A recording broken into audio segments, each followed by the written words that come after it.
Bonjour Vincent. Bonjour.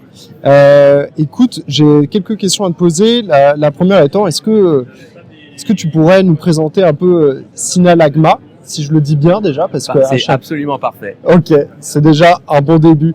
Et voilà, nous dire comment le projet est né.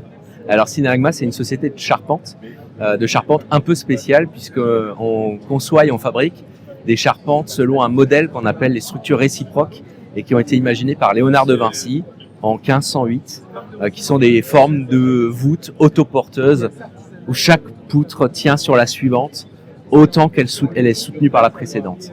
Et dans un contrat de réciprocité mécanique, d'où le nom Synalagma qui vient d'un contrat synalagmatique, qui est un contrat réciproque. Ok.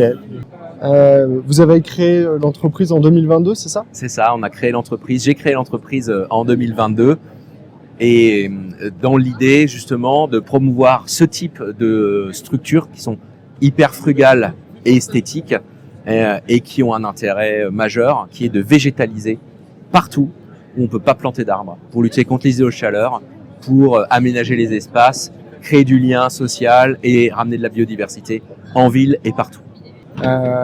Est-ce que tu peux me parler de la mission de Synalagma?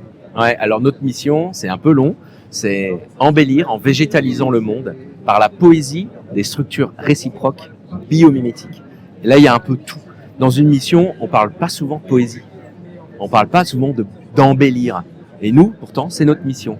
Et on est conscient ou on est convaincu en tout cas, que l'embellissement du monde, ça a rapport avec le lien à l'autre, au respect de l'autre.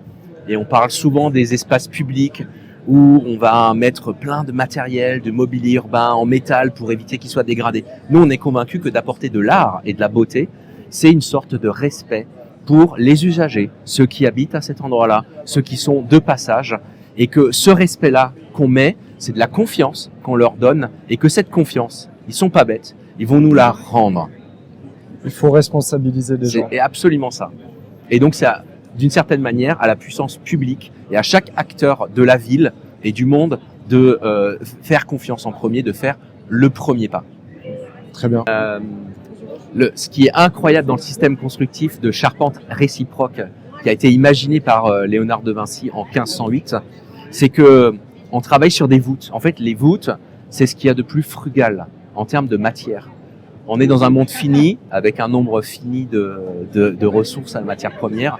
L'objectif, c'est de les économiser. Et donc, la forme de la voûte, c'est la forme optimale pour économiser la matière première.